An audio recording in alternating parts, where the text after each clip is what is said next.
जीवित परमेश्वर के सामर्थ्य और मुबारक नाम में सभी मसीह के प्रेमी भाई बहनों का धन्यवाद करते हैं और इस जीसस फैमिली आराधना में आपका स्वागत करते हैं।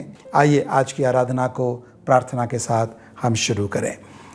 स्वर्गीय नाथ, हमारे सृजनहार परमेश्वर, हम आपके नाम की स्तुति और आपके नाम की महिमा करते हैं। हमें संभाल कर, हमें सुरक्षा देकर, हमारी ज़रूरतों को पूरा कर प्रभु जी पालनहार परमेश्वर, अब तक आपने हमें चलाया है। हम हृदय से आपका धन्यवाद और स्तुति करते हैं।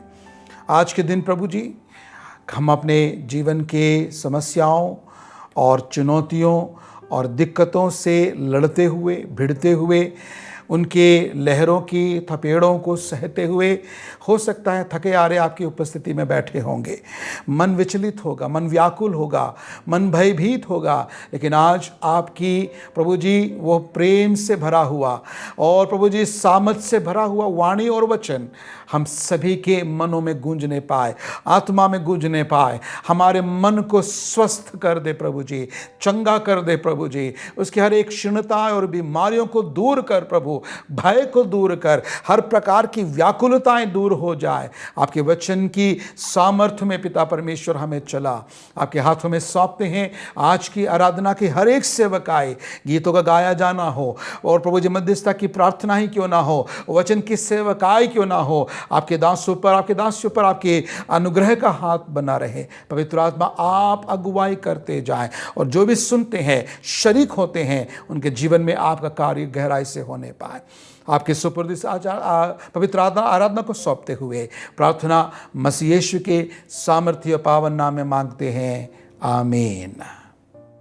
भजन संहिता 64 उसका पहला पद, Psalm 64 वर्स 1।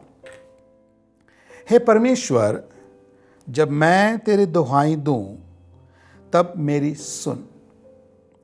शत्रु के उपजाए हुए भय के समय मेरे प्राण की रक्षा कर। प्रभु के वचन के पढ़े और सुने जाने के द्वारा प्रभु आज हमें आशीष देने पाए। भजन संहिताकार यहाँ पर, जो कि एक दाऊद का भजन है, ये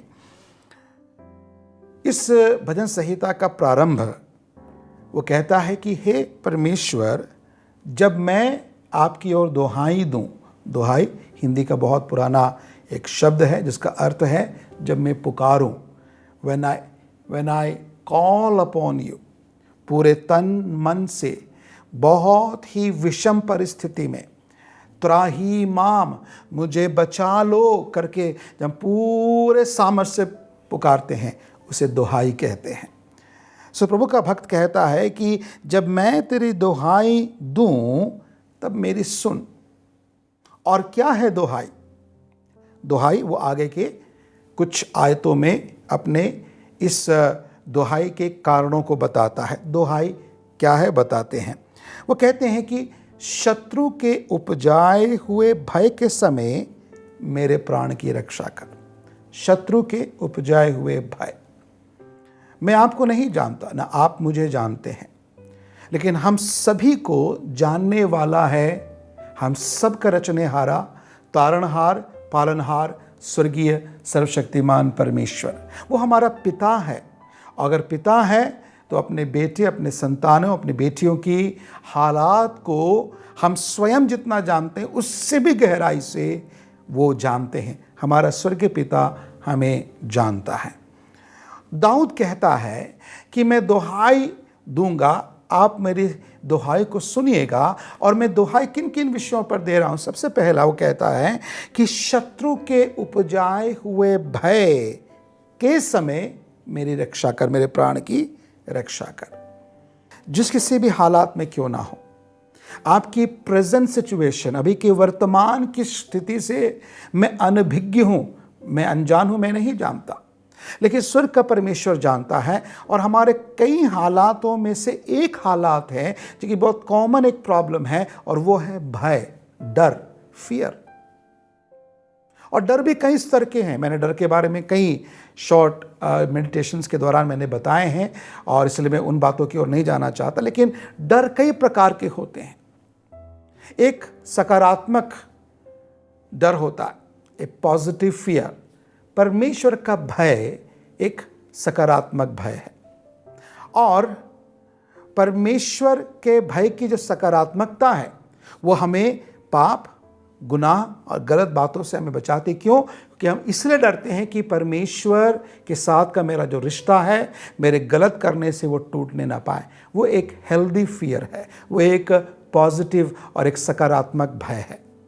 नकारात्मक भय क्या है? कि परमेश्वर हिटलर है, अर्थात तानाशाह है, अपने मन की मानी करता है, अपने मन की मर्जी चलाता है। कब कोड़ा चला दे, कब आग बरसा दे, कब दंड दे दे, नहीं मालूम। वो एक नकारात्मक भय है जो परमेश्वर के सही चित्रण के साथ नहीं आता। एक सकारात्मक भय जब हमें परमेश्वर के साथ एक हेल्दी रिलेशनशिप में ले जाने के लिए हमें मदद करता है। नकारात्मकता का जो भय होता है वह हमें क्या करता है? परमेश्वर के साथ एक पिता पुत्र और पिता पुत्री के एक संबंध से अलग एक जो है अनजान और तानाशाह, और जिसको हम इसलिए पूजा करते हैं, आराधना करते हैं क्योंकि कहीं वो नाराज होकर हमारे ऊपर जो है दंड ना दे दे। वो एक नकारात्मकता का भय है। वो आप कभी भी परमेश्वर के करीब नहीं ले जाएगा, परमेश्वर से दूर ही ले जाएगा। मुझे सुनने वाले प्रिय भाई बहन जवान, आपके जीवन में शत्रु एक खास किस्म का भय उत्पन्न करने की कोशिश करता रहेगा। और वो कौन सा भय है? एक ऐसे ईश्वर की परिकल्पना आपके मनों में वो चित्रित करने की कोशिश करेगा जो कि परमेश्वर का सही चित्रण नहीं है, परमेश्वर का सही गुण नहीं है, परमेश्वर के सही एक जो है उनका चरित्र नहीं है। कई बार लोग इस बात के शिकार होकर ऐसे एक भय के जो है द्वारा परिचालित होते हैं जो कि उन्हें परमेश्वर के साथ और दूसरे इंसानों के साथ के एक सही रिश्ते में उनको नहीं ले जा पाता। इसलिए दाऊद कहता है कि शत्रु के द्वारा उपजाए हुए भय के समय मेरे प्राण की रक्षा कर। परमेश्वर वो अपने मन की मर्जी करता है। परमेश्वर वो मेरे दुखों के बारे में वो ख्याल नहीं करता। परमेश्वर को शायद कुछ कर्मकांड कुछ करने से, कुछ ज़्यादा बहुत ज़्यादा प्रार्थना करने से, बहुत ज़्यादा बाइबल पढ़ने से, चर्च में ही बने रहने से शायद वो बहुत खुश होता है। ऐसे ही लोगों को वो आशीष देता है। इस तरह की बातें आपके अंदर परमेश्वर के बारे में का एक ऐसा भय उत्पन्न करता है जो कि सकारात्मक नहीं है, हेल्दी नहीं है, स्वास्थ्यवर्धक नहीं है आपकी आत्मिकता के लिए, बल्कि आपकी आत्मिकता को क्या करता है? दबा देता है। आपको डर और भय की एक ऐसे नकारात्मकता के वातावरण में डाल देता है जहां पर आप परमेश्वर का नाम सुनकर सिहर उठते हो। आपको वहां पर आज़ादी खत्म हो जाती है। आपको ऐसा लग रहा कि आप एक बंदी हो परमेश्वर के इस बड़े से कायनात में। नहीं, दाऊद कहता है शत्रु के उपजाए हुए भय से मेरे प्राण की रक्षा करे। मेरी दुहाई ये है, आज आप खुदा से ही दुहाई दे, प्रभु परमेश्वर आपके बारे में कई ऐसे गलत परिकल्पनाओं को यहाँ वहाँ से सुनकर, पढ़कर, जानकर मेरे मन में मैंने परमेश्वर के बारे में एक ऐसा चित्रण को बना रखा है, और उस चित्रण के चलते, उस परिकल्पना के चलते मेरे अंदर एक ऐसा भय आ गया है जो मुझे आपकी ओर करीब लाने के बजाय आपसे दूर भागने को मुझे सिखाता है। आज खुदा से कहे, खुदा शत्रु के उपजाए हुए इस भय से मुझे मेरे प्राण की रक्षा कर।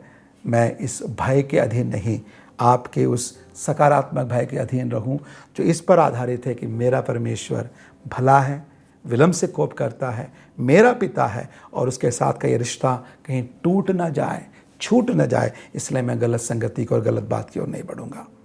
प्रभु इस वचन के, इस चिंतन के द्वारा आपके जीवन में एक सकारात्मकता का भय उत्पन्न करने में मदद करे। मैं गॉड ब्लेस यू। प्रभु आपको आशीष देने पाए। ये अब वक्त है कि कॉयर आगे आएंगे और गीतों के द्वारा प्रभु की आराधना करेंगे। God bless you.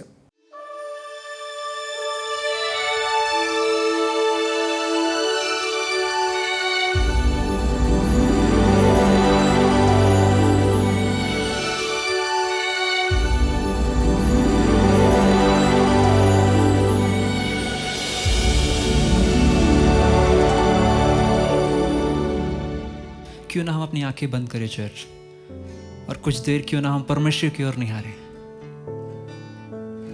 क्योंकि हम जानते हैं जब हम यीशु मसीह की ओर निहारते हैं हम सुपरनैचुरल मूव हो जाते हैं। जैसा यीशु चलता है हम उस तरीके से चलने लगते हैं जब हमारी नजरें यीशु की ओर लगी हो। जैसे चेलों ने जब यीशु मसीह को पानी पर चलते देखा, और एक चेला जिसका नाम पतरस था, उसने यीशु से कहा, प्रभु यदि तू है तो मुझे भी पानी पर चलना है। और यीशु मसीह मना नहीं करते, वो कहते हैं आ जाओ। और जब तक पतरस की नजरें यीशु मसीह पर रहती है वो पानी पर चलता है जैसे यीशु चल रहे होते हैं। चर्च, क्यों ना हम भी अपनी नजरें आज यीशु मसीह की ओर उठाएं। शायद हमारी जिंदगियों में दुख हो, तकलीफ हो, समस्याएं हो, लेकिन आज क्यों ना हम अपनी नजरें उन समस्याओं से उठाकर यीशु मसीह की ओर ले जाएं, क्योंकि वो यीशु है जो हमें उन सभी समस्याओं के ऊपर चलना सिखाता है, और ना केवल सिखाता है पर हमारे आगे चलता है और हमें ले चलता है। क्यों ना हम अपनी नजरें आज उसकी ओर लगाएं और यीशु मसीह से कहें, तुम सा कोई नहीं, तुम सा कहीं नहीं, अब है पूरा यकीन, तुम सा कोई नहीं, तुम सा कोई नहीं, तुम सा कहीं नहीं, अब है पूरा यकीन, तुम सा कोई नहीं। यीशु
अब है पूरा यकीन, तुम सा कोई नहीं। अंधेरों में तू रोशनी है, तू ही मंजिल, तू रास्ता भी है, कुछ कमी है, तेरा ही नाम जिंदगी है। अंधेरों में तू रोशनी है, तू ही मंजिल, तू रास्ता भी है, तू है जहां न कुछ कमी है, तेरा ही नाम जिंदगी।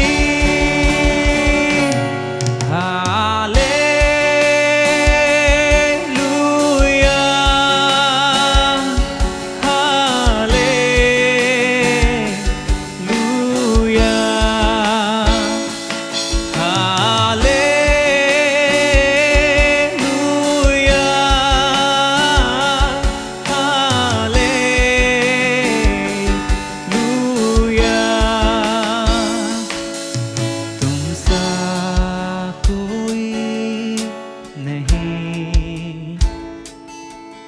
तुम सा कहीं नहीं, अब है पूरा यकीन, तुम सा कोई नहीं, तुम सा कोई नहीं, तुम सा कहीं नहीं, अब है पूरा यकीन, तुम सा कोई नहीं।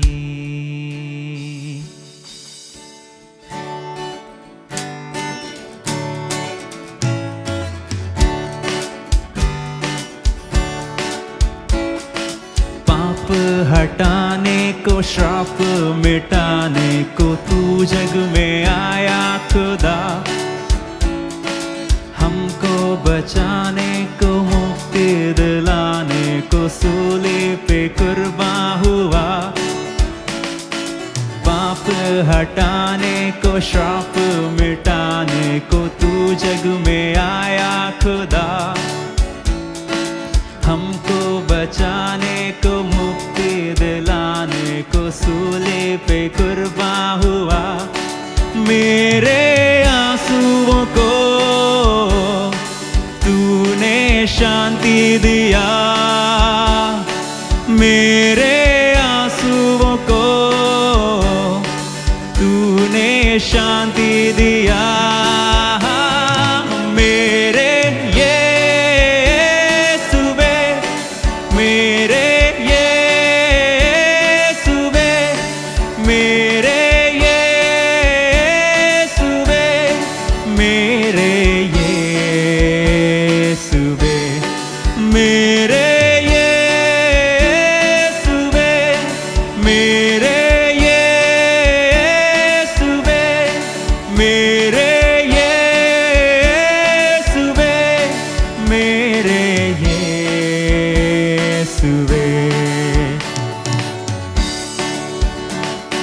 सोना ना मांगा है, चांदी ना मांगा है, हृदय को मांगा है वो। दौलत ना मांगा है, शोहरत ना मांगा है, हृदय को मांगा है वो। सोना ना मांगा है, चांदी ना मांगा है, हृदय को मांगा है वो। दौलत ना मांगा है, शोहरत ना मांगा है, हृदय को मांगा है वो। मैं ढूंढने गया नहीं, वो ढूंढने आया मुझे। मैं ढूंढने गया नहीं, वो ढूंढने आया मुझे। मेरे यीशुवे, मेरे यीशुवे, मेरे यीशुवे, मेरे यीशुवे, मेरे यीशुवे, मेरे यीशुवे, मेरे यीशुवे, मेरे यीशुवे।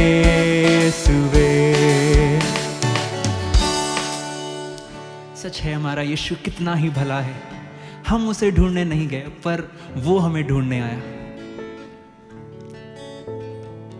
और शायद हम, जैसा बाइबल बताती है, हम शायद जहाँ भी थे, जहाँ भी फंसे हुए थे, और यीशु ने जब हमें ढूंढ लिया तो हमें वहाँ से वो बाहर निकाल लेता है। और अब हमारा स्थान वो फंसी हुई जगह नहीं है जहाँ हम थे, पर अब हमारा स्थान यीशु मसीह के कंधों पर है।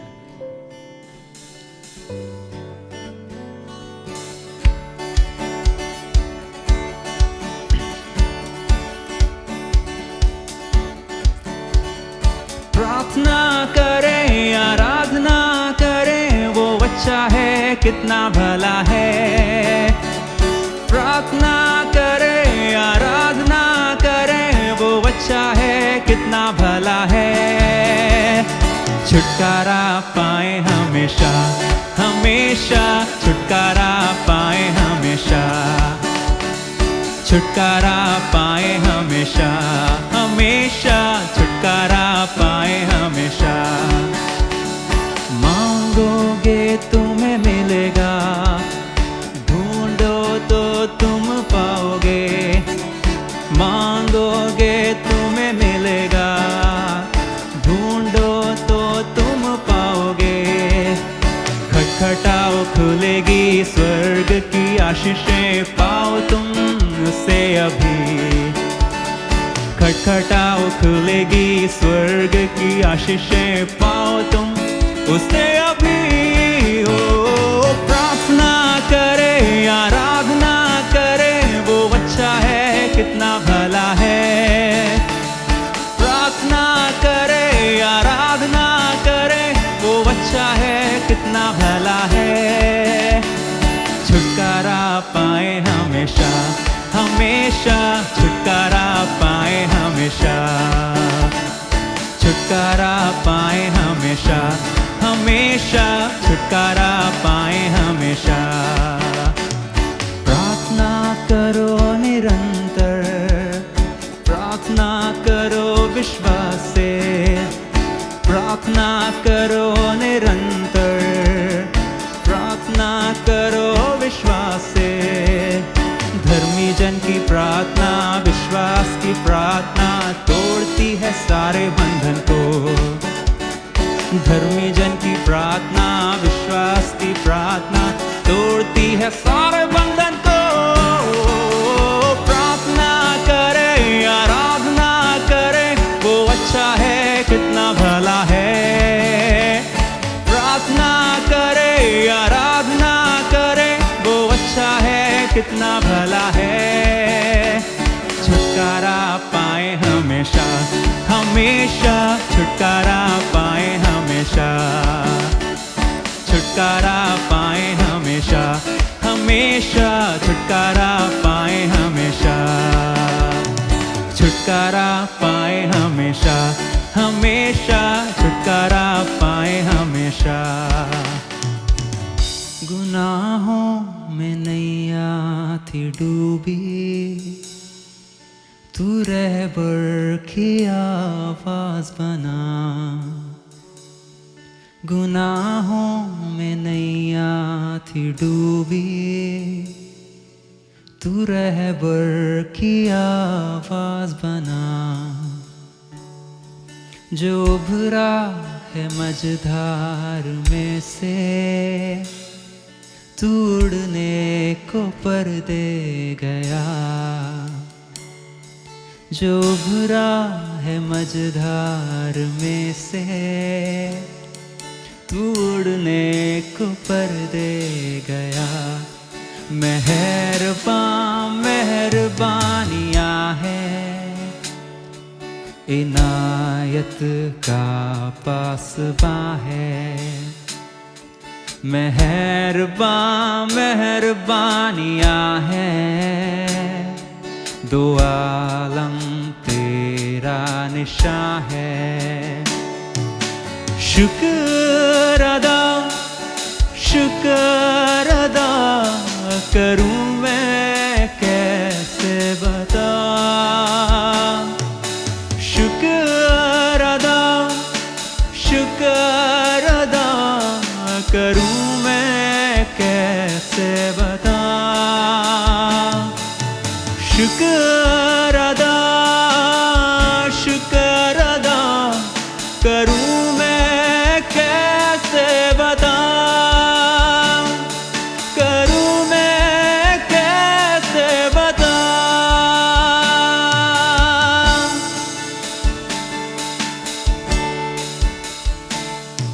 जो खुद पे सितम हमने ढाए, तो ईसा मसीह बन आए। दरिंदे सी सीरत हमारी, वो मासूम कुर्बान हुए। जो खुद पे सितम हमने ढाए, ईसा मसीह बन आए। दरिंदे सी सीरत हमारी, वो मासूम कुर्बान हुए। मेहरबानियाँ है, दो आलम तेरा निशान है। मेहरबानियाँ है, इनायत का पासबां है। शुक्र अदा करूं मैं कैसे बता। शुक्र अदा करूं मैं कैसे बता। शुक्र अदा करूं मैं कैसे बता।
करूं मैं कैसे बता।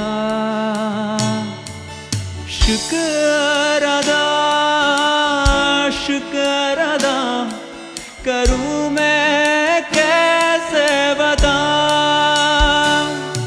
करूं मैं कैसे बता।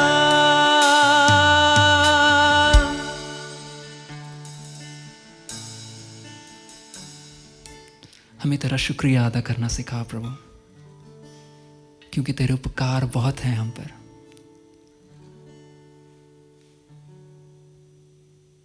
मसीह यीशु के नाम से आमीन।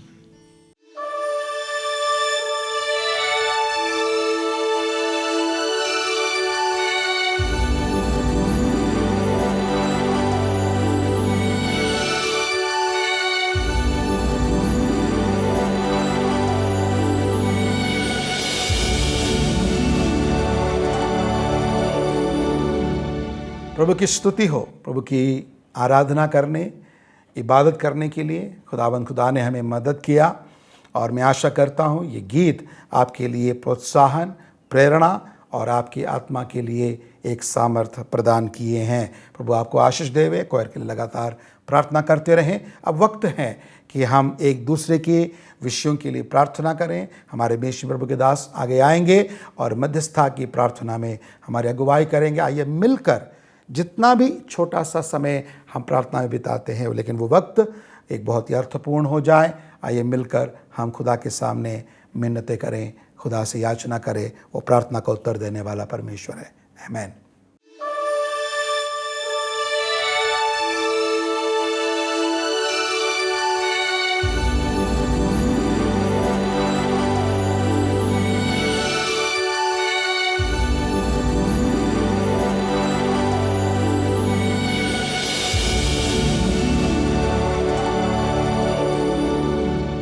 परमेश्वर का धन्यवाद हो। परमेश्वर ने एक और हमें अवसर दिया कि हम इस प्रकार से मध्यस्थी की प्रार्थना कर सके। बीते दिनों में हम लोगों ने प्रार्थना किया और परमेश्वर ने हमारे प्रार्थनाओं का उत्तर दिया।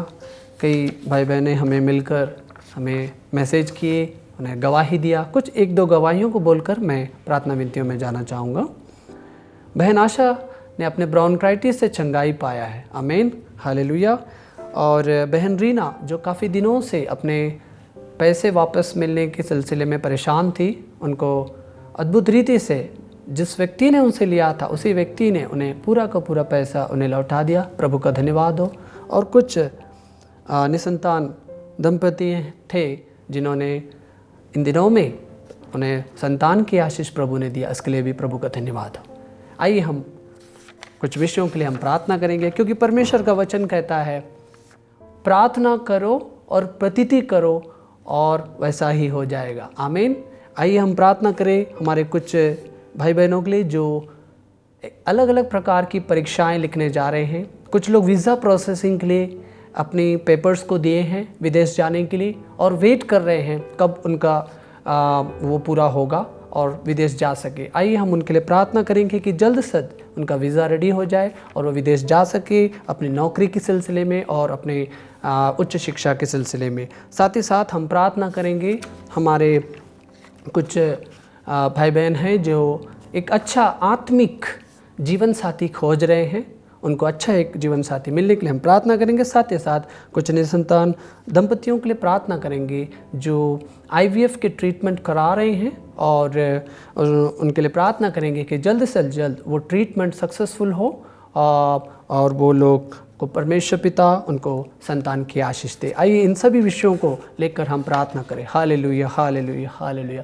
परमेश्वर पिता, मैं धन्यवाद देता हूँ प्रभु इस समय के लिए प्रभु, और विशेष तौर से प्रभु इन भाई बहनों के लिए प्रार्थना करता हूँ प्रभु जो लोग परीक्षा लिखने के लिए जा रहे हैं प्रभु, वे लोग अच्छे से लिखने पाए, उन्हें अच्छा मेमोरी पावर दीजिए प्रभु, वो पवित्र आत्मा अगुवाई करिए प्रभु, अच्छे से वो लिख सके प्रभु, अच्छा रिजल्ट पा सके, इसके लिए हम प्रार्थना करते हैं परमेश्वर पिता। जो लोग वीज़ा की प्रोसेसिंग के लिए पेपर्स की वेट कर रहे हैं पर प्रभु पूरा होने के लिए हम उनके लिए प्रार्थना करते हैं कि प्रभु उनका वीज़ा रेडी होने पाए, जल्द से जल्द वो विदेश जाने पाए, अपनी उच्च शिक्षा और पढ़ाई के सिलसिले में और नौकरी के सिलसिले में वो जा पाए प्रभु, अच्छे से कर सके, इसके लिए हम प्रार्थना करते हैं प्रभु। और भी हम प्रार्थना करते हैं उन भाई बहनों के लिए प्रभु जो एक अच्छा जीवन साथी खोज रहे, उन्हें जल्द से जल्द प्रभु पवित्र आत्मा की अगुवाई में एक अच्छा जीवन साथी उन्हें मिलने के लिए हम प्रार्थना करते हैं प्रभु। और जो दंपतियों प्रभु जो निसंतान उनके लिए प्रार्थना करते हैं प्रभु ने आप जल्द से जल्द, खासतौर से जो IVF के ट्रीटमेंट करा रहे हैं प्रभु, जिन्होंने मांगा है प्रार्थना, उनके लिए हम प्रार्थना करते हैं कि प्रभु उनकी ट्रीटमेंट सक्सेसफुल होने पाए और वे लोग अपने जीवन में प्रभु संतान की आशीष उनके जीवन में होने पाए, इसके लिए प्रार्थना करते हैं प्रभु। धन्यवाद देता हूँ प्रभु जो आपने प्रार्थना सुना, उत्तर दिया, यीशु मसीह के नाम से मैं प्रार्थना करता हूँ प्रभु, आमीन, आमीन, हालेलुया। हम हमारे और प्रार्थना विनती हैं जिसके लिए हमारे प्रेयर सेल में हम प्रार्थना करते रहेंगे निरंतर। प्रभु का धन्यवाद हो। जय मसीह।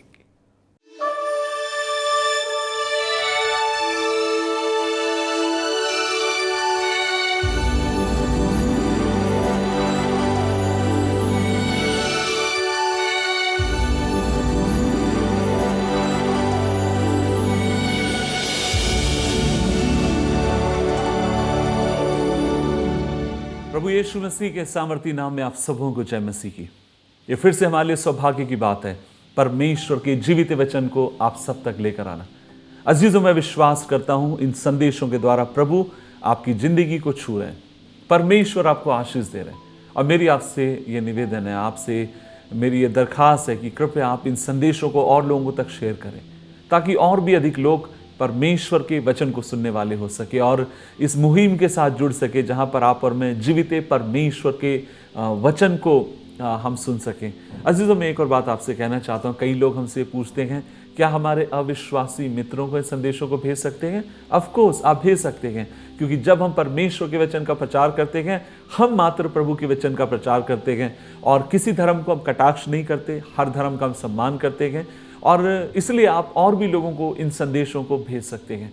अजीजों, आज एक खास संदेश मैं आप सबके साथ बांटना चाहता हूं और यह संदेश वह संदेश है जिसने लगभग जब मैं 15, 17 साल, 18 साल का था, प्रभु में आया और प्रभु में बढ़ी रहा था, उन्हीं दिनों में परमेश्वर ने इस वचन से मुझसे बात करना शुरू किया। और मैं आपसे कहना चाहता हूं, इस कहानी ने और इस वचन को जब भी मैंने पढ़ा है, परमेश्वर ने एक अलग सी ताजगी से मेरी जिंदगी को भरा और मैं विश्वास करता हूं हम सब जब एक परिवार के रूप में आज जब इकट्ठा हुए हैं, जब मिलकर इस वचन को मनन करेंगे, सर्वशक्तिमान परमेश्वर अपने वचन के द्वारा आपकी जिंदगी को आशीष से भरेंगे। सो ये कहानी आपको मुझे मिलती है पुराने नियम में, और ये कहानी मिलती है रूत की किताब, रूत अध्याय 1, उसकी 1 से लेकर 4 आयत तक मैं आपके लिए पढ़ना चाहूंगा। लिखा है, जिन दिनों में न्यायी लोग न्याय करते थे, उन्हीं दिनों में देश में अकाल पड़ा। तब यहूदा के बैतलहम का एक पुरुष अपनी स्त्री और 2 पुत्रों को संग लेकर मोआब के देश में परदेसी होकर रहने के लिए चला गया। उस पुरुष का नाम एलीमेलेक था और उसकी पत्नी का नाम नौमी, और उसके बेटों के नाम महलोन और किलियोन थे। ये एप्राती थे, अर्थात यहूदा के बैतलहम के रहने वाले थे। वे मोआब के देश में आकर वहां रहे, और नौमी का पति एलीमेलेक मर गया।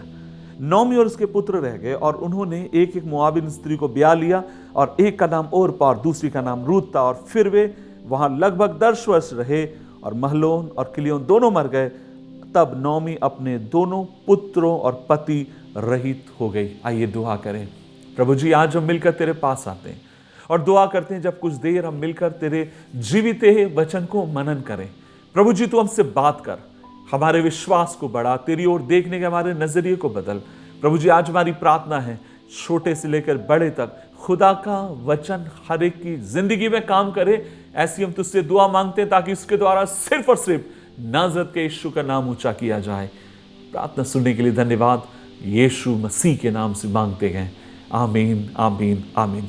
मैं विश्वास करता हूं आपने इस कहानी को कई बार पढ़ा होगा, इस कहानी को आपने सुना होगा रूत के बारे में, और मैं ये भी विश्वास करता हूं कि अगर आप एक सेवक हैं, निश्चय आपने अपने जीवन काल में एक ना एक बार रूत के जीवन से आपने परमेश्वर के वचन का प्रचार किया होगा। और अजीजों, कुछ बातें जो प्रभु ने मेरे दिल के भीतर डाली, जिनको मैंने सीखा, जिनके द्वारा परमेश्वर ने मुझे बरकत दी, मैं विश्वास करता हूं इन वचनों के द्वारा प्रभु आपके ऊपर अपनी आशीष को ढेलेगा। सो यहां पर मैंने पढ़ा, और वो ये है, जिन दिनों में लोग न्याय करते थे, उन दिनों में देश में बड़ा अकाल पड़ा। सो ये जो घटना है, ये घटना उन समय की घटना है जिस समय इजराइल में राजा नहीं थे। उस समय इजराइल में मात्र न्यायी लोग रहा करते थे, और न्यायी लोगों का काम यह था कि वे धार्मिकता के साथ लोगों का न्याय करते थे। सो कहने का मतलब यह है, जब आप और मैं न्यायियों की किताब पढ़ते हैं, अध्याय 1 से लेकर उसकी 21वें अध्याय तक न्यायियों की किताब में, इसी किताब के बीच में कहीं ना कहीं पर किसी ना किसी न्यायी के समय यह घटना घट रही थी। बाइबल के पंडित लोग अब तक अनुमान नहीं लगा पाए कि कौन सा न्यायी उस समय न्याय कर रहा होगा जिस समय रूत की घटना और नौमी की और बोआज की ये घटना घट रही होगी। लेकिन कहने का मतलब ये है, हम सब इस बात को समझते हैं कहीं ना कहीं पर उसी पीरियड की ये घटना है। और बाइबल कहती है, बाइबल एक परिवार के विषय में बताती है, और एक व्यक्ति जिसका नाम आप और मैं देखते हैं, एलीमेलेक जिसका नाम है, और वह क्या करता है, वह अपने जीवन में एक गलत चुनाव को करता है, वो अपने जीवन में एक गलत निर्णय को लेता है। और आप और मैं देखते हैं, एक व्यक्ति अपने जीवन में गलत निर्णय लेने के कारण कैसे एक पूरा की पूरा परिवार बर्बाद हो जाता है, कैसे एक पूरा की पूरा परिवार कुछ ही समय के भीतर तबाह हो जाता है। लेकिन परमेश्वर अपनी दया में उस परिवार को फिर से उठाकर परमेश्वर खड़ा करता है। सो यहां पर हम देखते हैं, यह जो परिवार है, यह परिवार बैतलहम नामक गांव का रहने वाला है। यहां पर पति है, पत्नी है और उनके 2 बच्चे हैं। और ये लोग, मैं सोचता हूं, हंसी खुशी रहने वाला एक परिवार है, ठीक ठाक चलने वाला एक परिवार है। और जिन दिनों में ये लोग वहां पर रहते हैं, एक समय ऐसा समय आता है जहां पर हम देखते हैं बहुत बड़ा भयानक अकाल वहां पर आता है। और लिखा है बैतलहम में अकाल आया। और हम जानते हैं, बैतलहम नाम सुनते ही अपने आप में हम जागृत हो जाते हैं। उसका कारण यह है क्योंकि हम जानते हैं बैतलहम वो नगर था आगे के चलकर जिस नगर का दाऊद रहने वाला है। और इन सब बातों से बढ़कर हम ये भी देखते हैं, बैतलहम वह जगह है जहां पर हमारे उद्धारकर्ता प्रभु यीशु मसीह ने क्या लिया, जन्म लिया। और मैं इस शहर में जा चुका हूं, बैतलहम में। मेरे कहने का मतलब यह है, हम देखते हैं आने वाले दिनों में ये जो नगर है अपने आप में एक विशेष नगर के तौर पर इसको उठते हुए देखते हैं। लेकिन प्रभु का वचन आपसे मुझसे यह भी कहता है, बैतलहम नाम के शब्द का मतलब क्या है? बैतलेहम नाम के शब्द का मतलब है रोटी का नगर, अर्थात वह नगर जहां पर रोटी की कमी नहीं होती है, अर्थात वह नगर जहां पर कभी भी रोटी की घटी नहीं होती है। और इसी कारण हो सकता है पुराने जमाने के लोगों ने, जो बैतलेहम के रहने वाले होंगे, उन्होंने इस जगह को इसी तरीके से नाम दिया। मैं इस तरीके से कल्पना करता हूं, हो सकता है यह नगर वो नगर हो जहां पर कभी भी अब तक अकाल नहीं पड़ा होगा। हो सकता है यह नगर वो नगर हो जहां पर कभी भी किसी भी चीज की कमी और घटी नहीं रही है। और तब लोगों ने इस नगर को देखकर कहा होगा, बाकियों का हमें मालूम नहीं, लेकिन इस नगर को हम एक नाम दे सकते हैं, और वह नाम है, क्या नाम? बैतलेहम, अर्थात रोटी का नगर। लेकिन एक समय ऐसा समय आता है जब इस नगर को भी अकाल के माहौल से होकर जाना पड़ता है। अजीजों, मैं एक बात आपसे कहना चाहूंगा, हम बहुत सारे नाम सोचते होंगे, बहुत सारी कल्पनाएं आप और मैं अपनी जिंदगी में करते गए, लेकिन इस बात को याद रखिए, आप और मैं, कोई भी जीवन में क्यों ना हो, हर व्यक्ति को जीवन में एक समय ऐसा समय आता है जब अकाल से उस व्यक्ति के जीवन को होकर जाना पड़ता है। हर व्यक्ति के जीवन में एक ऐसा समय आता है जब बदहाली से आपको होकर जाना पड़ेगा, जब जीवन में शून्यता और खालीपन से आपको होकर जाना पड़ता है। लेकिन सवाल यह है, इन सब के बीच में आप किस तरीके के निर्णय को अपनी जिंदगी में लेते हैं। और मैं आपसे यह भी कहना चाहता हूं, हम में से अधिकांश लोग ऐसे समय में एक गलत निर्णय लेकर परीक्षा में, विपत्ति में हम फंस जाते हैं। हर जीवन को होकर जाना पड़ेगा अकाल की एक अवस्था से, हर व्यक्ति को होकर जाना पड़ेगा अकाल की एक अवस्था से। क्या आपको लगता है सारे लोगों की जिंदगी ऐसी जिंदगी है जब आप सवेरे के समय उठते हैं और अचानक आपका आत्मा खुश हो जाती है? क्या आपको लगता है हर व्यक्ति इस तरीके से होता है? रात में आप हालेलुया बोलते हुए सोते हैं, सवेरे प्रेज द लॉर्ड बोलते हुए उठते हैं? नहीं। कई बार आपका मन कहता है जैसे मानो परमेश्वर आपके निकट है, और कई बार आपका दिल इस तरीके से कहेगा जैसे परमेश्वर आपको छोड़कर जा चुका है। अकाल की अवस्था से होकर जाना पड़ेगा, और प्रभु हर व्यक्ति को उस एक दौर से होकर लेकर जाएगा। और ये दौर वो दौर है जो आपको, मुझे परमेश्वर में मैच्योर बनाते हैं।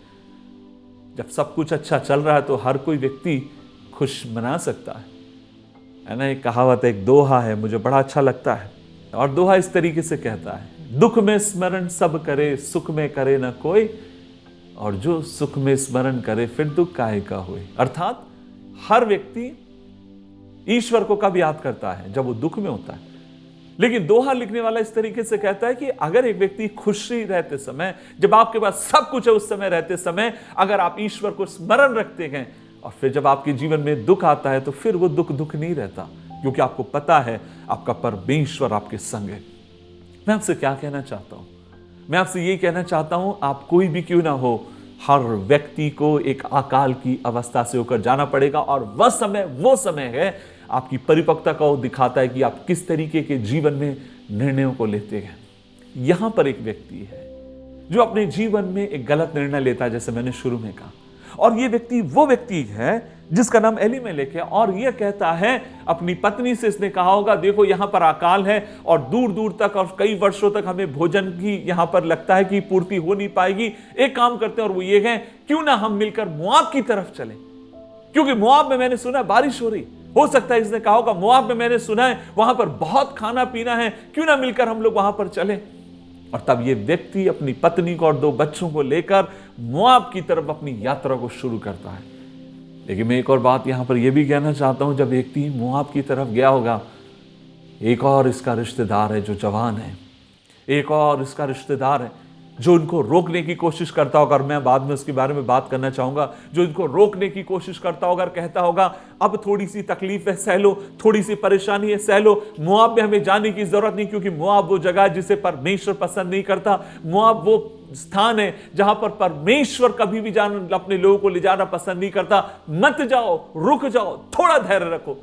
और मैं सोचता हूं कहीं ना कहीं एलीमेलेक ने भी उस व्यक्ति से बोला होगा, तू मूर्ख है, तू यहां पर अपना टाइम वेस्ट कर रहा है, एक काम कर, क्यों नहीं तू हमारे संग चलता। और ये व्यक्ति कहता होगा, कुछ भी हो जाए मैं बैतलेहम छोड़ूंगा नहीं, अकाल की परिस्थिति से मुझे होकर जाना पड़ रहा है, लेकिन मुझे मालूम है परमेश्वर अपने लोगों की एक ना एक दिन क्या लेगा, सुधि लेने वाला परमेश्वर है। लेकिन एलीमेलेक रुका नहीं होगा, वो अपनी पत्नी नोमी का हाथ पकड़ता, अपने बच्चों को लेता गए, और ये तीनों चारों मिलकर कहां पर आते हैं? मोआब में आ जाते हैं। हो सकता है मोआब में उस समय भरपूर भोजन हो सकता है मोआब वो जगह हो जहां पर भरपूर मात्रा में इन्हें प्रचुर मात्रा में हर चीज इन्हें मिल रही हो, जो इन्होंने सोचा हो उससे बढ़कर इनको मिल रही हो। लेकिन एक चीज आप और मैं देखते हैं, और वहां पर यह होता है, एक समय ऐसा समय आता है, परमेश्वर का वचन कहता है एलीमेलेक उनको वहां लेकर आता है, और लेकर आने के बाद प्रभु का वचन कहता है एलीमेलेक वहां पर क्या हो गया, नौमी का पति एलीमेलेक मर गया और नौमी और उसके पुत्र वहां पर क्या हो गए, रह गए। मैं सोचता हूं एलीमेलेक ने गलत निर्णय लिया। वो अपनी पत्नी को, अपने बच्चों को लेकर आता है, और कुछ दिन के बाद जिस पेट के लिए वो वहां पर आया था, जिस भूख के लिए मिटाने के लिए वो वहां पर आया था, अब वहां पर सब कुछ है, लेकिन वहां पर कौन नहीं है, एलीमेलेक नहीं है। कल्पना करके देखिए, एक व्यक्ति अपने परिवार को, अपने बच्चों को एक गलत निर्णय लेने के कारण श्राप की ओर ढकेल कर एक व्यक्ति मरता है। आज आपसे मैं पूछना चाहता हूं, जितने लोग यहां पर मेरे वचन को सुनने वाले मेरे भाइयों और बहनों से कहना चाहूंगा, आप आपके घर के मुखिया हैं, आप आपके घर के बड़े हैं, आप किस तरीके से निर्णय को लेते हैं, आप आपके घर के मुखिया हैं, यह आपका कर्तव्य बनता है, और वो ये है कि अपने लोगों को, अपने बच्चों को, अपने परिवार को परमेश्वर की मार्गों पर लेकर जाए, बजाय उनको नरक की तरफ आप लेकर जाने वाले हो। आज से कई साल पहले की बात है, मेरे को याद है, एक बार अब मैं और मेरे कुछ मित्रों ने, हम लोग उस समय बाड़मेर हम लोग प्रचार करने के लिए गए। राजस्थान बॉर्डर पर, राजस्थान पाकिस्तान बॉर्डर है, और वहां पर कुछ लोग विश्वास में आए। हमने सोचा क्यों ना इन लोगों को एक काम किया जाए, और वो ये है, इनको लेकर हम लोग जोधपुर में इनको लेकर हम लोग आते हैं, और वहां पर आकर हम एक काम करेंगे कि एक जगह पर मकान किराए से लेकर जो विश्वास में लोग आए हैं उन्हें शिक्षा दें और प्रभु में मजबूत करें। सो हम लोगों ने प्लान किया, लेकिन वो प्लान सफल हो नहीं पाया। तब मैं और मेरे जो मित्र थे, हम लोगों ने प्लान किया कि ये काम करते हैं, कम से कम हम ही लोग राजस्थान के जोधपुर में कुछ दिन रहेंगे और परमेश्वर के वचन का वहां प्रचार करेंगे। ऐसे तैसे हमें एक मसीह परिवार मिला, और उन्होंने कहा सर आप एक काम करिए, और वो ये कि आप हमारे घर रहिए, आपको कहीं जाने की जरूरत नहीं है। हम लोगों ने कहा ठीक है, बहुत धन्यवाद। उन्होंने कहा हमारा थोड़ा सा गांव के, शहर के बाहर एक पुराना मकान है, आपको साफ सफाई करनी होगी, 2-3 दिन 4 दिन जितने दिन रहना चाहते हैं रहिए, साफ करिए, आप वहां पर जाइए। मैं और मेरे मित्र थे, हम लोग 3-4 लोग थे, हम लोग वहां घरों में जाते हैं, उस घर को साफ करते हैं, और जब साफ करते समय उतने में मेरी नजर वहां पर दीवार पर एक फोटो टंगा हुआ है, और उस फोटो के ऊपर गई, और मैं देख रहा हूं वो फोटो इस तरीके से है जैसे एक व्यक्ति के हाथ में एक बोतल लगी हुई है, और उस बोतल से वो कुछ गिलास में डाल रहा है।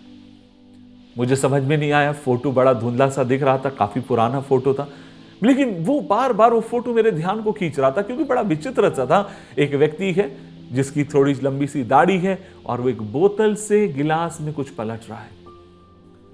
वहीं पर एक छोटा सा बच्चा था, छोटा मतलब 15-16 साल का लड़का था, उसी घर वालों का, और मैंने उस लड़के को बुलाकर कहा, मैंने कहा ये जो फोटो किसकी फोटो है? और तब वो कहता है सर पता है ये मेरे दादाजी की फोटो है।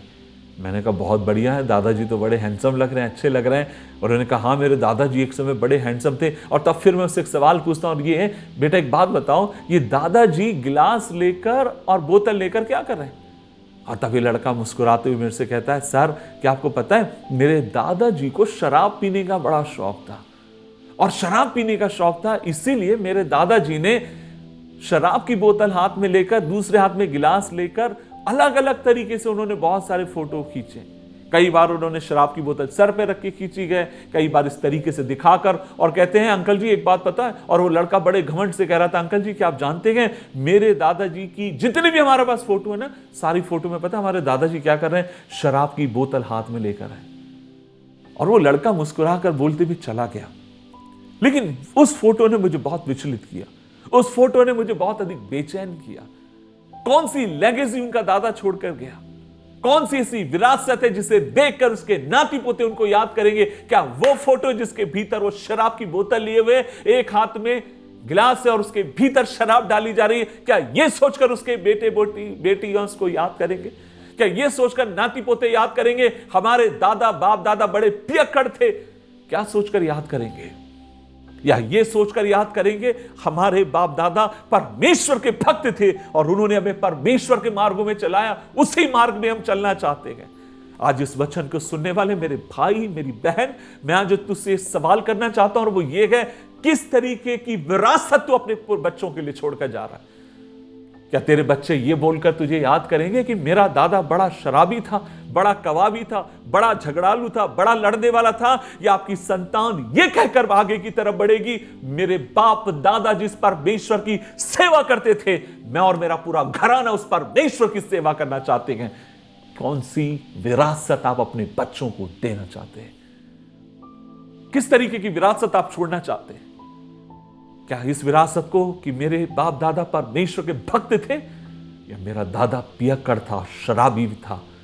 आज आपसे बोलना चाहता हूं, जितने बड़े भाई मुझे सुन रहे हैं, घर की बड़ी बहनें मुझे सुन रही हैं, मेरी माएं मुझे सुन रही हैं, परमेश्वर का वचन आज चेतावनी के रूप में आपसे कहता है, अपने पापों से फिरकर लौट कर आओ, अपने लोगों के लिए एक ऐसा उदाहरण पेश करो जिसे याद कर कर वे अपने परमेश्वर का धन्यवाद दे सके आपकी जिंदगियों के लिए।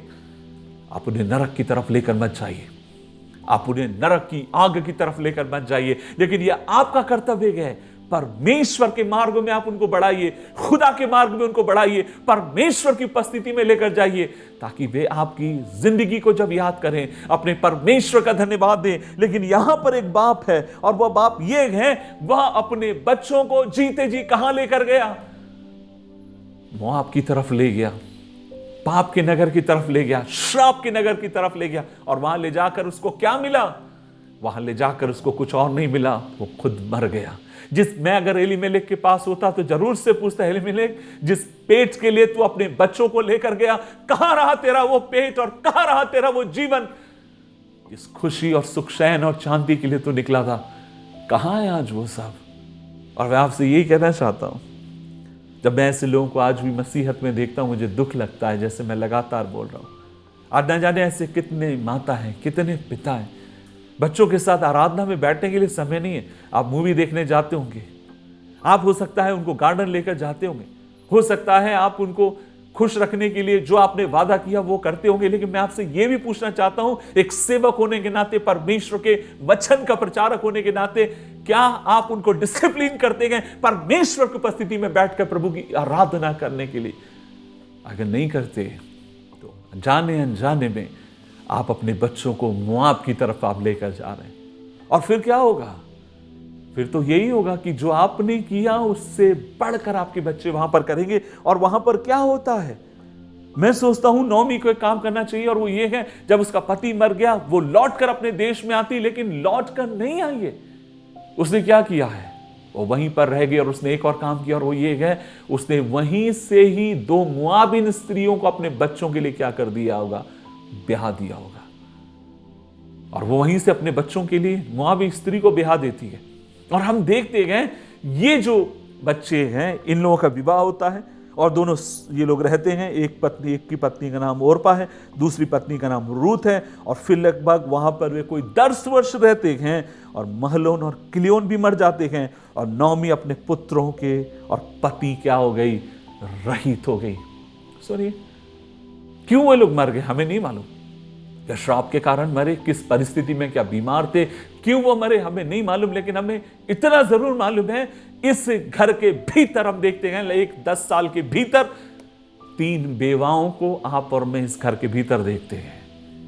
3 घर के पुरुष मर गए, पहले बाप मरा, बाद में 2 बच्चे मर गए, अब यहां पर 3 विधवाएं रह गई, और उनके अलावा रोने के और तन्हाई के अलावा कुछ नहीं रह गया। आप कल्पना करके देखिए, क्यों ये रूत, क्यों ये नौमी बैतलहम छोड़कर आई थी? क्यों ये परिवार परमेश्वर के नगर को छोड़कर श्राप की तरफ आया था? ताकि पेट भर सके, ताकि अच्छी जिंदगी जी सके, ताकि बेहतर जीवन को जी सके, ताकि बेहतरता में प्रवेश कर सके। लेकिन सवाल यह है, अब इनके हाथ में क्या आया?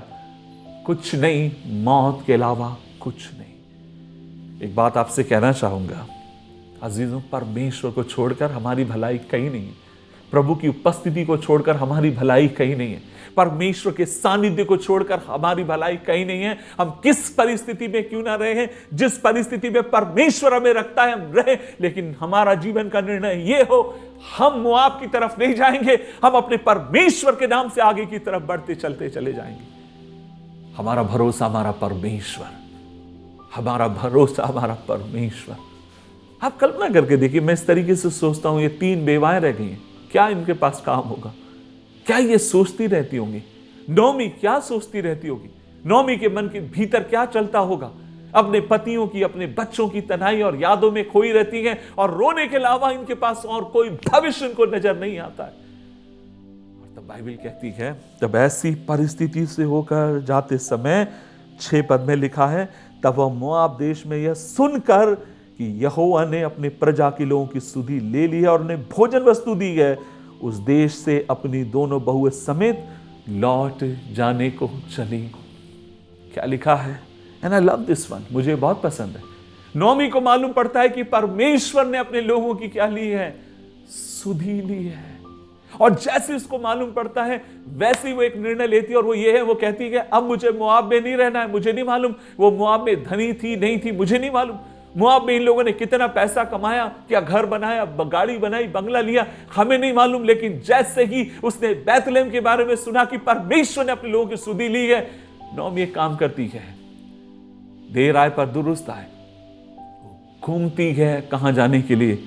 अपने नगर की तरफ जाने के लिए। मेरी बहन, मेरे भाई, यहां पे मुझे सुनने वाले एक एक मेरी बहनों और भाइयों से कहना चाहूंगा, परमेश्वर कई बार देर करेगा लेकिन अंधेर नहीं होने देगा।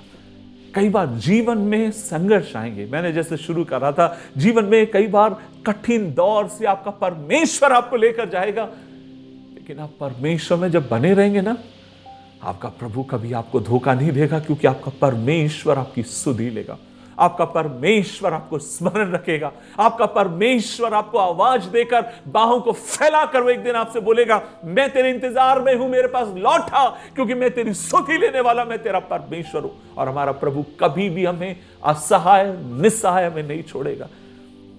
मुझे नहीं मालूम परमेश्वर आज मेरे अंदर ये बोझ क्यों दे रहा है। ऐसे बहुत सारी बहनें हैं जो मुझे सुन रही हैं, ऐसे बहुत सारे भाई हैं जो मुझे सुन रहे हैं और जो आर्थिक तंगी से होकर जा रहे हैं, जीवन में आर्थिक संघर्ष से होकर जा रहे हैं, जो बीमारी की अवस्था से होकर जा रहे हैं, और लंबे समय से आप बीमारी में बने हुए, लंबे समय से आप आर्थिक समस्या में बने हुए, और आपको लगता है जैसे परमेश्वर हमेशा के लिए आपको भूल गया है। लेकिन मेरी मां, मेरे भाई, मेरी बहन, आज परमेश्वर का वचन तुझसे बात करता है, और वो ये है, तेरा परमेश्वर भूलने वाला नहीं है, लेकिन तेरा परमेश्वर स्मरण रखने वाला परमेश्वर है। और जो कुछ शैतान तुझसे चुरा कर ले गया है, तेरा परमेश्वर 7 गुना तुझे लौटा कर देने वाला है। अगर विश्वास के साथ इस वचन को आप पकड़ सकते हैं तो पकड़ लीजिए, आपका परमेश्वर आपकी सुधि लेगा, आपको निस्सहाय नहीं छोड़ेगा, क्योंकि वो सुधि लेने वाला परमेश्वर है। वो गरीबों की सुधि लेता है, कंगालों की सुधि लेता है, जो अपमान से होकर जाते हैं उनकी सुधि लेकर उनके सिर को वो ऊंचा करने वाला परमेश्वर है। और उसने सुधि ली बैतलहम की, उसने सुधि ली अपने लोगों की, उसने सुधि ली उन लोगों की जो तकलीफ के भीतर पड़े हुए। तो जैसे नौमी को मालूम पड़ता है, नौमी भागती है, कहती है अब मुझे यहां रहने की जरूरत नहीं है, क्योंकि मेरे परमेश्वर ने सुधि ली है। मैं समझ गई हूं, मेरे पति ने आज से कई साल पहले जो गलत निर्णय लिया था, मैं उससे मन फिराकर मैं बैतलहम की तरफ जाने के लिए तैयार हूं, क्योंकि मुझे पता है मेरा परमेश्वर सुधि लेने वाला परमेश्वर है। अब बाइबल के भीतर किसी को भी उठाकर देख लीजिए, आप परमेश्वर के लोग जो प्रभु के साथ ईमानदारी से चले हैं, उनकी जिंदगी को आप देख लीजिए और आप एक बात पाएंगे, और वो ये है, परमेश्वर ने कभी भी किसी व्यक्ति के साथ अन्याय होने नहीं दिया। कुछ समय तक उन्हें दर्द से होकर जाना पड़ा, लेकिन एक समय आया, ऐसा समय आया जब परमेश्वर ने अपने लोगों की, परमेश्वर ने सुधि ली और उनकी काया पलट को परमेश्वर ने किया। लेकिन सवाल है, व्हाट डिसीजन यू टेक, आप कैसे निर्णय को लेते हैं, आप किस तरीके के निर्णय को लेते हैं। जब प्रेशर आपकी जिंदगी में आता है, जब दर्द आपकी जिंदगी में आता है, जब अकालपन आपकी जिंदगी में आता है, जब खालीपन आपकी जिंदगी में आता है, जब लगता है आपसे प्यार करने वाला कोई नहीं, जब ऐसा परिस्थिति आपके जीवन में आते समय किस तरीके के निर्णय को आप लेते हैं? क्या आप बैतलहम में बने रहेंगे या आप मोआब की तरफ जाएंगे? क्या आप जानते हैं इस बात को? जब ये लोग मोआब में लौट कर आए हैं, लिखा है नौमी का एक रिश्तेदार था जो बड़ा धनी था। क्या नाम था उसका? उसका नाम था बोआज। और मैं आपसे कहना चाहता हूं, ये नौमी का कुटुंबी था, नौमी का रिश्तेदार था, जिससे बाद में रूत ने शादी करी। क्या अकाल के समय बोआज वहां नहीं था? था। मैंने जिस तरीके से शुरू में आपसे कहा था कि वहां एक जवान था, और जो हो सकता है जो एलीमेलेक को भी कह रहा होगा कि तू मत जा, परमेश्वर एक दिन सुधि लेगा, और एलीमेलेक उसको मूर्ख समझकर वहीं छोड़कर चला गया। या हो सकता है एलीमेलेक ने उससे भी कहा तू हमारे संग हो ले।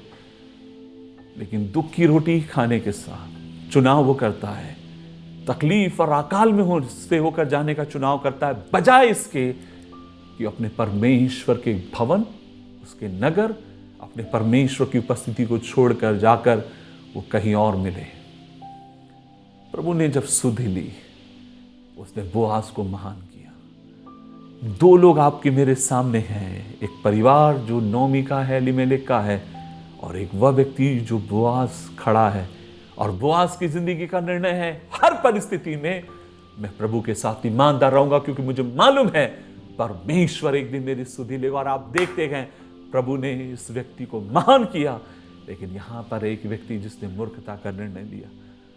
आज मैं आपसे कहना चाहता हूं, कितनी भी तकलीफ आए, कितना भी संघर्ष आए, प्रभु को छोड़कर मत जाइए, परमेश्वर की सेवकाई को छोड़कर मत जाइए, प्रभु की उपस्थिति को छोड़कर मत जाइए, प्रभु के भवन को छोड़कर मत जाइए। वो फेथफुल है, वो विश्वास योग्य है। जन्माने वाली मां छोड़ सकती है, अपने आप को धोखा दे सकते हैं। जिस बाप ने आपसे वादा किया वो अपने वादे से मुकर सकता है। जिस मां ने आपको अपने गर्भ में रखा वो एक दिन आपको भूल सकती है, धोखा दे सकती है। लेकिन जिस परमेश्वर ने कालवरी क्रूस के पर अपनी जिंदगी आपके लिए दी, वो कभी आपको धोखा नहीं देगा, वो कभी आपको छोड़ेगा नहीं, वो कभी आपको रास्ते में छोड़कर नहीं जाएगा, वरन आपके संग संग रहने वाला वो परमेश्वर है।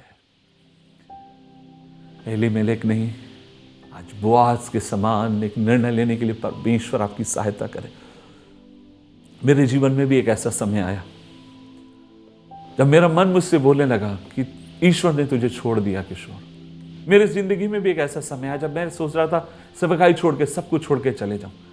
जब मैं बाइबल स्कूल पढ़ रहा था, पढ़ने के बाद जब मैं पंजाब में पढ़कर लौट कर आया, महाराष्ट्र आंध्र बॉर्डर पर मैं प्रभु की सेवकाई कर रहा था। और उन दिनों में मेरा परिवार, खासकर मेरी माँ और मेरी बहन और जो परिवार के लोग थे, बहुत अधिक आर्थिक संघर्ष होकर जा रहे थे। और एक दिन मैं अपने घर आता और मेरी माँ मेरे से बोलती, किशोर घर पे कुछ नहीं है, समझ में नहीं आ रहा किस तरीके से जिंदगी बिताएंगे, लेकिन बेटा प्रार्थना करेंगे, परमेश्वर सुधि लेगा। और मैं बहुत इस बात को सुन के विचलित हो गया। मेरे मन के भीतर ये विचार आया कि तू किशोर अपने परिवार के लिए क्या कर पा रहा है। और उस समय बहुत मुश्किल से मैं भी गुजारा कर रहा था। और जब मैं सोच ही रहा था, और ये सोच काफी लंबे समय तक मेरे अंदर बनी रही, और जैसे ही सोचने के बाद एक दिन मैं अपने घर आता हूं, जब मेरी माँ मुझसे बोलती है, और जैसे ही मैं घर से थोड़ा सा दूर निकलता हूं, मेरे एक रिश्तेदार के साथ मेरी मुलाकात हुई। और वो मुझसे बोलने लगा, किशोर क्या कर रहे हो आजकल। तो मैंने कहा, यार तुम्हें तो पता है कि मैं प्रभु की सेवकाई कर रहा हूँ, प्रभु के वचन का प्रचार कर रहा हूँ। और वो थोड़ा बहुत विश्वासी था। उसने मुझे बोला, भाई क्या होता आजकल इससे। मैंने कहा कुछ नहीं हो रहा है। और वो मुझे बहुत चीज़ों को बोलता है, हम दोनों काफ़ी देर तक बात करते हैं। और वो अपने पॉइंट ऑफ व्यू से गलत नहीं कह रहा था, वो सही कह रहा था कि अपने परिवार को देखने की तुझे ज़रूरत है, जवान हो चुका, अपने भाई की बहन की कल शादी करनी है, तेरा घर बनाना है, किस तरीके से चलेगा। और जब हम लोग ये बात कर ही रहे हैं, उतने में मेरे एक और रिश्तेदार के साथ हमारी मुलाकात होती है। और वे भले आदमी थे, लेकिन उनका जो काम था, व्यापार था, उनका वाइन शॉप, वाइन का व्यापार था, शराब का। और तब वो मेरे से कहते, किशोर एक काम करो, देखो तुम जो प्रचार करना है प्रचार करो, पर एक काम करो, और वो ये है, मैं तुम्हें एक जगह पर नौकरी दिला देता हूँ, और वो नौकरी ये है, तुम क्या करोगे। मैंने कहा मुझे क्या काम करना होगा। वो कह रहे, मैं आपको एक वाइन शॉप में एक मैनेजर करके आपको पोस्ट दे दूंगा किशोर, आपको मोटरसाइकिल मिलेगी, आपको वहां पर वाइन शॉप में ऊपर की कमाई भी होगी, आप मैनेजर होंगे, और बड़ी वहां से आपको तनख्वाह मिलेगी। और उस समय मेरे ख्याल से 2001 में मुझसे कह रहे हैं, आपको 5,000 रुपये किशोर में दिलाऊंगा।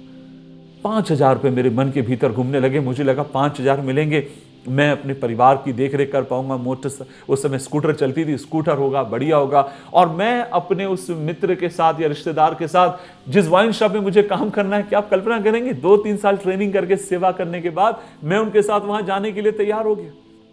मुझे उस वाइन शॉप के भीतर लेकर गया। अंदर मुझे जाने में थोड़ी झिझक हुई, लेकिन मन के भीतर बहुत परेशान था, दुखी में था। और अंदर में गया, जब गया तो अंदर वहां पर 2 गार्ड लोग थे, उन्होंने भी सलाम ठोका। और मेरे जो रिश्तेदार है उन्होंने बोला कि अब से ये सारे यहाँ के कल से मैनेजर होंगे। मैंने कहा अच्छी बात है। और मैं वहां पर घूमता हूँ, नौकरी मेरी पक्की हो जाती है। उस दिन मैं डर के मारे अपने घर नहीं गया, क्योंकि मुझे मालूम है अगर मेरी माँ को मालूम पड़ेगा वो मुझे छोड़ेगी नहीं। तो मैं एक काम करता हूँ, और वो ये है, अपने घर न जाकर मैं अपने रिश्तेदार के घर पर चला गया। हम लोग शाम के समय वहां पर पहुंचते गए। वो थे, मेरा मामा का बेटा था और उनके एक और भाई था, हम तीनों लोग थे। हम लोग वहाँ पर रात में खाना खाते हैं, वहीं पर सो जाते हैं। और मेरे को अभी भी याद है जब सोने के समय लगभग 2 या 3 बजे की बात है, सब सो गए हैं, दोनों रिश्तेदार जो थे वो सो चुके हैं, क्योंकि मैं घर नहीं गया हूँ डर के मारे। मेरे को रात में नींद नहीं आ रही, आप कल्पना नहीं कर सकते। मैं इस तरह बेचैनी से करवट बदल रहा हूं, उस तरह बेचैनी से करवट बदल रहा हूं, और एक एक प्रतिज्ञाएं जो मैंने परमेश्वर के साथ करी थी, वो एक एक प्रतिज्ञाएं मेरी आंखों के सामने आने लगी। मुझे ऐसा लगा जैसे मैं अपने परमेश्वर के साथ धोखा कर रहा हूं। मुझे ऐसा लगा जैसे मैं अपने परमेश्वर के पीठ में छुरा में खंजर में भोंक रहा हूं। मुझे नींद नहीं आ रही। प्रभु के वचन उठा उठाकर, ऐसा लगता है उस रात पवित्र आत्मा अपने वचनों को उठा उठाकर, अपने वादों को उठा उठाकर मुझसे बात कर रहा है। आज भी मेरे को याद है, सवेरे 4 बजे मैं अपने घुटने उस घर के भीतर टेकता हूं, अपने हाथ को स्वर्ग की तरफ उठाता हूं और प्रभु से प्रार्थना करता हूं, प्रभु मैं सारी बात नहीं समझ पा रहा हूं, मेरे को मालूम नहीं मैं कहां से गुजारा चलाऊंगा, मेरे को मालूम नहीं मैं अपनी मां की कहां से मदद करूंगा, किस तरीके से अपनी जिंदगी बसर करूंगा। प्रभु आर्थिक तंगी से होकर जा रहा हूं, मुझे एक अकाल की अवस्था से होकर जा रहा हूं, मुझे मालूम नहीं परमेश्वर मैं क्या करूंगा। लेकिन आज इन सब के बीच में मैं एक निर्णय लेता हूं, और मेरा निर्णय ये है, प्राण देने तक मैं तेरी सेवकाई को छोड़ूंगा नहीं, और कुछ भी हो जाए खुदा, मैं तेरी सेवकाई को छोड़कर जाऊंगा नहीं। उस दिन मैंने 4 बजे वहां घुटने टेक कर प्रार्थना करी। आंसुओं के साथ मैंने प्रभु से माफी मांगी। आंसुओं के साथ मैं अपने मन को पश्चाताप करता हूं, और रोते हुए मैंने प्रभु से कहा, प्रभु मेरा तुझसे वादा है, आखिरी सांस तक मैं तेरी सेवकाई छोड़कर नहीं जाऊंगा। सवेरे 6 बजते हैं, मैं चुपचाप से अपनी साइकिल उठाता हूं। इससे पहले मेरे दोनों रिश्तेदार जगते हैं, मैं अपनी साइकिल उठाकर अपने घर लौट कर आता हूं। लगभग 7 बजे हुए थे। मैं जैसे ही घर के बाहर आता हूं, मैं देखता हूं घर पहुंचने ही वाला था, साइकिल जब रख रहा था, मेरी बहन घर से बाहर निकलती, और मैं देखता हूं उसकी आंखें बड़ी बड़ी, और मेरे से कह रही, किशोर तू कहां चला गया था? और तब मैं उससे कहता हूं कि मैं खो गया था, लेकिन मैं वापस आ गया हूं। जब मैं घर के भीतर गया, मैं देख रहा हूं घर के कोने में बैठकर मेरी माँ लगातार रो रही है, और वो मुझे पकड़कर जोर जोर से रोती और मेरे से पूछती, किशोर तू कहां गया था? मैंने अपनी माँ से मैंने बताया, माँ मैं बहुत परेशान था, मुझे मालूम नहीं पड़ रहा था मैं कैसे तेरी मदद करूं, क्या करूं, कहां से पैसे लेकर आऊं। और तब मेरी माँ मेरे से कहती, किशोर हम भूखे मर जाएंगे, लेकिन तू हमसे वादा कर, और वो ये है, तू कभी भी प्रभु की सेवकाई छोड़कर जाने की तू बात नहीं करेगा। मैं ऐसी धन्य माँ के लिए दिल से परमेश्वर का धन्यवादित हूँ, दिल से ऐसी बहन के लिए परमेश्वर का धन्यवादित हूँ। और आज आपसे कहना चाहता हूँ, लगभग 20-22 साल के ऊपर हो गई इस बात को, 22 साल के ऊपर हो गई शायद ये कहानी को, और आज इन 22 सालों के भीतर विपत्तियां आई, तकलीफें आई, लेकिन एक बार भी मेरे मन ने मुझसे ये नहीं कहा लौट कर चला जा, क्योंकि मुझे मालूम है मेरा परमेश्वर मेरी सुधि लेने वाला परमेश्वर है। प्रभु ने मेरे परिवार की, मेरे लोगों की सुधि ली। आज हम सबकी हालात को परमेश्वर ने बदल दिया। आज मैं आपसे क्या कहना चाहता हूं, जिस जगह आप हैं, जब प्रभु की उपस्थिति से होकर जाते समय संघर्ष आएंगे, अकालपन लगेगा जैसे कुछ नहीं रहा, लगेगा जैसे सब कुछ खत्म हो गया, और तब आपको मोआब हरा भरा दिखाई देगा, और मोआब आपको अपनी तरफ खींचेगा, लेकिन उस तरफ, दुनिया की तरफ नहीं जाना परमेश्वर को छोड़कर, क्योंकि इस बात के लिए इंतजार में रहना, तेरा परमेश्वर तेरी सुधि लेगा, और जब तेरी न केवल सुधि लेगा, वरन तेरा परमेश्वर बहुतायत से तेरे जीवन, तेरे परिवार को, तेरे घराने को वो रिस्टोर करने वाला परमेश्वर है। अपने लोगों की सुधि लेने वाला परमेश्वर, अपने लोगों को याद रखने वाला परमेश्वर। आइए दुआ करें। प्रभु जी धन्यवाद देते हैं इस दिन के लिए। आज हम मिलकर तेरे पास आते हैं और दुआ करते हैं। प्रभु जी, एलीमेलेक के समान हम मूर्खता का निर्णय ना लें। हमें पता है कि जीवन में संघर्ष है, हमें पता है अकालपन से और परेशानियों से हमको होकर जाना पड़ेगा, लेकिन हमारी मदद कर प्रभु इन सब के बीच में हम तेरे साथ ईमानदार बने रहें, और इस बात को स्मरण रखें कि एक दिन आएगा हमारा परमेश्वर हमारी सुधि लेगा। लेकिन हमारा निर्णय ये है, कुछ भी हो जाए प्रभु जी, हम मोआब की तरफ नहीं जाएंगे, पीछे लौट कर नहीं जाएंगे, जिस देश से निकले थे उस देश की तरफ लौट कर नहीं जाएंगे। हमें पता है हमारा परमेश्वर ना में धोखा देगा न छोड़ेगा। कृपा दे कि तेरे प्रति ईमानदार रहे। यीशु मसीह के नाम से मांगते हैं, आमीन, आमीन, आमीन। प्रभु आपके संग रहे, प्रभु आपके साथ रहे, प्रभु आपकी सुधि लेने वाला परमेश्वर है। जय मसीह।